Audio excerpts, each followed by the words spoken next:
የህፃን ሄቨን ሰምተን አንድ ሳምንት እንኳን ሳይሞላን በዚህ ጋር ደግሞ በቪዲዮ የምትመለከቷቸው ሰውዬ እዚህ ጋር ደግሞ ምስላቸው አለ። እኚህ ሰውዬ የ5 ዓመት ህፃን ልጅ አክስቷ ጠፍታ ስትፈልጋት እሳቸው የሚጠብቁበት ቤት አልጋ ላይ ሆና እሳቸው ደግሞ ሱሪያቸውን ሲያስተካክሉ ስትጮህ ተሰምቶ እጅ ከፍንጅ ተይዘዋል። እንግዲህ እሷም ለምርመራ ተልካለች፣ እሳቸውም ደግሞ ወደ ፖሊስ ጣቢያ ሄደዋል። እንግዲህ ትልቁ ጥያቄ እስከ መቼ ድረስ ነው እንደዚህ አይነት ዜና እየሰማን የምንቀጥለው? እስከ መቼ ድረስ ነው ህፃናት እንደዚህ አይነት ጥቃት እየደረሰባቸው፣ ሴቶች እንደዚህ አይነት ጥቃት እየደረሰባቸው የሚቀጥሉት?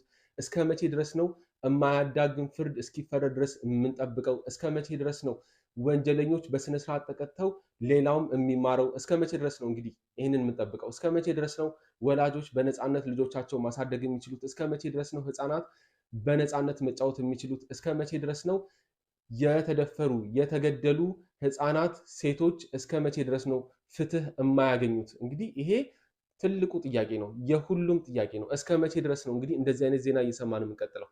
ሰፈር የነበረች አንድ የ5 ዓመት ህፃን በጩኸት ራሷን ማትረፏን በዚህ ሰዓት ከወደ አዲስ አበባ ከቡልቡላ አካባቢ ተሰምቷል።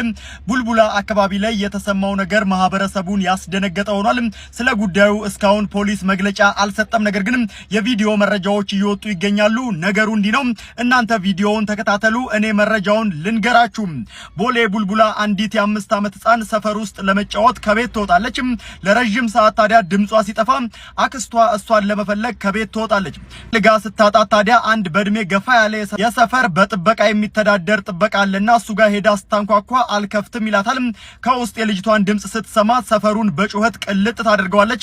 የሰፈሩ ሰው ታዲያ ተሰብስበው በሩን ሰብረው ውስጥ ሲገቡ ህፃኗ ልጅ አልጋ ላይ ተኝታለች። ሰውየውን ደግሞ እዛው ጋር ቆሞ አግኝተውታል የተባለው። በአካባቢው የነበሩ ፖሊሶችም ታዲያ ሰውየውን በባጃጅ ወደ ፖሊስ ጣቢያ ይዘውት ሄደዋል። ልጅቷ ደግሞ ሆስፒታል ቼክ ለማስደረግ ወደ ሆስፒታል ይዘዋት እንደሄዱ ነው የወጣው መረጃ ያሳየው። ይህንን መረጃ መጀመሪያ ጉርሻ የፌስቡክ ገጽ ላይ ነው የተጋራው። ቪዲዮውንም ታዲያ እንደዚህ እንደምትመለከቱት ነው ማለት ነው። ፖሊሶችም ታዲያ እሳቸውን ይዘዋቸው ሄደዋል። ነገር ግን ልጅቷ አሁን ትደፈር አትደፈር፣ ጥቃት ይድረስባት አይድረስባት እስካሁን የታወቀ ነገር የለም። ምክንያቱም ገና አሁን ነው ወደ ምርመራ የተወሰደችው ማለት ነው። ይህ ጉዳይ እጅግ እየተደጋገመ ነው። በጣም የሚያሳዝን ነው። በዚህ ጉዳይ ላይ እንግዲህ የሚሰጠው መግለጫ ተከታትዬ ወደ እናንተ የማደርስ ይሆናል። መልካም ቀን። አንድ አመት ከ3 ወር ነው የጠበቀችው። ለዚህ ነው ይበቃል ያልኩት። ሙቤ 9,000 ብርን ማለት ነው ለአንድ አመት ከ3 ወር ብታካፍለው 600 ድርሃም ነው። 600 ድርሃም። እውነት አሁን አንቺ ሰላማዊት እንደምትይው እውነት የሰው ሀቅ የማትፈልግ ከሆነ አላህን የምትፈራ ከሆነ እውነት ለአላህ የተገዛች ሴት ከሆነች ማለት ነው 10 ሺህ 20 ሺህ ቢያንስ በእኔ ምክንያት አባትሽ እንትን ከሚሉ ቢያንስ ደማቸውን ይመርምሩ፣ ይሄን አድርጊ እያለች 2,000 1,000 ብር እንኳን አላከችላትም እኮ። እንዴ አንቺ ምን ሆነሻል? ይሄ ሁሉ ጊዜ ተቸግራለች እያልሽ ነው። አመት ከ3 ወር ተቸግራለች ምንም የላትም እያልሽ ነው። ምትበላ ምትጠጣ እንዴ አንቺ የሰው ሀቅ እኮ ማለት በኢስላም ምትበዩ ምትጠጪው አጥሽ ሰው ትከፍያለሽ። ለምንሽ ትከፍያለሽ? እንዴ ፎቶ ስለተለጠፈ ታሳዝንሻለች። በዛ ላይ የማዳም ቤት ገንዘብ እንዴ ፎቶ ስለተለጠፈች ታሳዝንሻለች። አመት ከ3 ወር 600 ድርሃም ነው። በወር 600 ድርሃም እያደረገች በሰጣት ኖሮ እስካሁን ገንዘብ አባለክ እንዴ እሺ እንዴት አይነት ነገር ነው? አሁንም ቢሆን የቻለችውን በየወርም ትክፈል። የቻለችውን እንዳትይ ሰላም፣ የቻለችውን እንዳትይ። ሙሉ 9,000 ብሯን ነው የምትሰጣት፣ ሙሉ ገንዘቧን። የቻለችው የሚባል የሚቀር የመዳብ ቤት ገንዘብ አዲስ አበባ ካለች እንግዲህ አንቺ ፈላልከሽ መርካቶ ባናቷ ዘቅዝቃ ነው የምትቀበላት። እኔ አውቃለሁ። እንግዲህ እንዳታመልጥሽ፣ አዲስ አበባ እኮ ነች መርካቶ። ለማንኛውም መርካቶ ለማንኛውም በቃ አዲስ አበባ ጉዳይ ትችልሻለሁ። መርካቶ ችግር የለውም። እሱ ችግር የለውም። ታያለች ችግር እንደሌለው ጠብቂ። እሺ ለማንኛውም አመሰግናለሁ ሙብዬ። ሁላችሁም ደህና ደሩ። መልካም አዳር። ጥንቃቄ ታድርግ ልጅቷ በእውነት። ኧረ ችግር የለውም። አብሽር። እሺ ሙቤ መልካም። እሺ መዲና ሰላም አለይኩም። ምን ሆናችሁ ነው? ኧረ እባክሽ አንዲት ምስኪን እቺ ወገናችን ብር ተበልታ 9,000 ብር አመት ከ3 ወር ጠብቃለች እና ገንዘቤን አስመልሱልኝ እያለች ነው። ታላሳዝናለች ምስኪን። እንግዲህ 9,000 ድርሃም እቺ ልጅ ታውቂያታለሽ? መዲና አኪድ ታውቃታለች። አንቺ ቆይ መዲና አንቺ ማታቂ ሰው የለም። አንቺ በጣም ማታቂ ሰው የለም። አኪድ ታውቂያታለች። እቺ አንቺ ጓደኛ ናት። እንደውም ታውቂያታለች አይደል? እቺ ልጅ መዲና አጥቷሽ በአላህ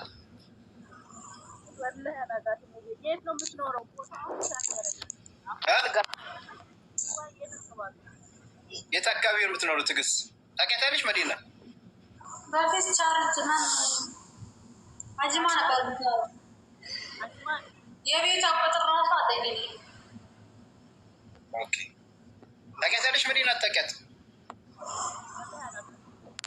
እኔ ጠይቃታለሁ። አጅማን አይሰማም። ማይረባ ሄድሴት ገዝተሽ የቻይና ዕቃ እየተጠቀማችሁ እዚህ ጆሮችን አታደረጉት። አትስደበኛ። ተቸገርን እኮ አሁን አይሰማም። እሺ አሁን ይሰማል። አልሐምዱሊላህ። አጅማን ወይም ሻርጃ ከሆነች ፎቶዋን ትላክልኝና ልጅቷ ለልጆች ልክና እንትን ይላሉ። የሚያውቁ ልጆች ይኖራሉ እኮ ይተዋወቃሉ እኮ። ለልጆች ትልክና እዛ አካባቢ ላይ ለሚኖሩ እንድትፈላለግ እናደርጋለን። አሁን አልቀረበችም። በባለፈው ራሱ ለቢሮ ሰዎች ልኬ ማለት ነው። ይቺ ልጅ በጣም ኃይለኛ ናት ታያት ነው ያለ የቢሮዎቹ ራሱ ኃይለኛ ናት። ማነባቷ ኃይለኛ አረጋት በሰው ሀገር ላይ ይቺ ልጅ ታያት ኃይለኛ ናት፣ በጣም ኃይለኛ ናት ነው ያለ። አሰልሽ ምርሾ ነው ያለ ቢሮዎቹ ማለት ነው። አናግሬያቸው የሚያውቃታሉ። ሚስተር ፕሬዚደንት አውቃታለሁ አለ። የዘመዱ ናት መሰለኝ። እስኪ እናስገባው። ጊፍተሩ ናት። ጊፍተሪ ናት እንዳትል፣ በሰው ገንዘብ ነው ገንዘብ ጊፍት የምትልክልህ። ሰላም አለይኩም። ወአለይኩም ሰላም። ታውቃታለህ እንደ ይህች ልጅን? በመጀመሪያ ደረጃ ምን አልካት ነው? ታውቃታለህ ወይ አንተ? ጊፍተር ናት። ገንዘብ በልታ ነው የዚች ልጅ ምስኪን 9 ወር የሰራችበትን ገንዘብ በልታት ለአባትሽ ልክልሻለሁ ብላት። እንግዲህ እቺ ምስኪን ማታቅ ሞኝ አይ አዲስ ራስ ገቢ ብር ይዘሽ መግባታችን ብላ ተቀበለቻት። አረ ይሄ ብር እኮ ነው ለአባቴ ታሟል፣ ለአባቴ ልልክለት ያስቀመጥኩት ብር ነው ብላ አሁን ልክልሻለሁ በ4 ቀን ብላ ተቀበለቻት። አመት ከ3 ወር ሙልጭ አደረገቻት። ልክ ነው። አረብ ሀገር ብዙውን ጊዜ እንደዚህ አይነት ነገሮች፣ እንደዚህ አይነት ድራማዎች ምስኪን አዳዲስ ሴቶች ሲሄዱ ብር እያጠራቀሙ የጃዛ ቤት ባለቤቶች እንዲያደርጋሉ። ደላሎች ብዙ ግፎች አሉ። ግን ከአንድ ወገን ብቻ ሰምቶ መፍረዱ ዲኑ ይፈቅዳል። አንተስ ይጠበቃል። ከአንድ ወገን ስማ፣ ተደወለላት ከአንድ ወገን ትላለን። ማስረጃ እኮ በቂ ማስረጃ አለን። ቦይስ አለን እኮ ቦይስ አለን። ብሯን እንደሰጣች እንደተቀበለቻት ከፍልሻለሁ፣ ሰጥሻለሁ፣ ብዙ ማስረጃ አለን። ጠይቃታል። ከእሷ አንደበት አሁን ለምሳሌ ስልክ አታነሳም፣ ተደውሎላታል፣ ስልክ አታነሳም። በቂ ስልክ ደውለታ፣ እኔም ደውዬለታለሁ። በርካታ ሰዎች እዚህ ጋር የሚያውቃት ልጆች ብዙ ገብተዋል። ከተለያዩ ሰዎች ነው እንደውም ብር የበላችሁ፣ ከእሷ ብቻ አይደለም። ይኸው ሌላም ልጅ ገብታ ነበር። መረጃ እኮ አለን። ያለ መረጃ እኮ አናወራም። ደውለናል፣ አታነሳም ስልክ። ገባ? ይኸው ቮይስ እኮ አለ፣ በቂ ቮይስ መረጃ አለ፣ ሁሉ ነገር አለ። ለዛ ነው። ስለዚህ ልጅቷ ደግሞ እያየችን በስነስርዓት እያየችን ነው። ገንዘብ የበላቻት ታውቃለች። ትናንትናም የቪዲዮ ተቀርጾ ጓደኛዋ ገብታ ነበር። ግን ጊፍተሪ አይደለችም። አይ እኔ በቃ አውቃታለሁ ስል ጊፍተሪ ከሆነች ብዬ ነው። እኔ ምን አውቃለሁ? ሁለት ውስጥ እንጂ ሙቤ ሜቢ የሰው ብር ጊፍት ትሰጠዋለች ስትል ገርሞኝ ነው። አንተ የምታውቃት ከሆነ ለምን አታመጣትም? እንደዚህ ከምንጨቃጨቅ አቅርባት። ካወቃት አያውቃትም። ማግኘቱ ቀላል ነው ብዬ ነው። ዱባይ ከሆነች ዱባይ የት ነው አሁን? የዱባይ ልጆች ጋር ሼር ላክ። አረ ይኸው ዱባይ አለ፣ መዲና አለች። ነፍ ሰው ነው ያለው እኮ ትዕግስት።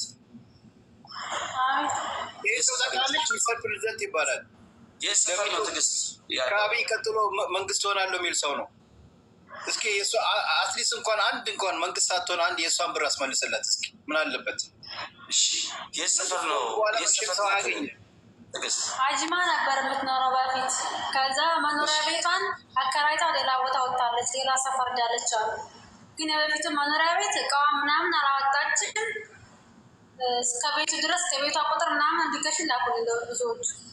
ግን አቅም ስለሌለኝ መሄድ አልቻልኩም። ቤቷ የኢጃዛ ቤት እንትን ናት ወይስ ደላላ ናት? ደላላ ናት፣ የቢሮ ሰው ናት። ኦኬ ኢጃዛ ትወጫለሽ እንዴ? እነ ጫልቱን ምናምን ታውቂያቸዋለሽ? የቢፍቱ አረቺ ምስኪን ናት። ኢጃዛ ምናምን አታውቅም። ወላሂ ምስኪን ናት። ተዋት በእናትሽ። አይ ምንም የምታመጣው ነገር የለም። ትመልስልሽ። ገንዘቡ እኮ አባቷ ታሞ በጣም ታመዋል። አሁን ገንዘቡ ለአባቴ ላኪልኝ ብላ ነው። አባቱ በጣም ለሕክምና ነው 9 ወር የሰራችበት። እቺ ምስኪን አታውቅም። እንግዲህ ብር አለ እጄ ላይ እና ይህን ብር ስራት ብርማ ይዘሽ መሄዳችን ብላ ተቀበለቻት። አሁን ምን እያለች ነው ትዕግስት? አባቴ የሆነ ነገር ቢሆን ህይወቴን አጠፋለሁ እና እሷ ገባለው ብር ደግሞ ሬሳ ይላክበት እያለቻት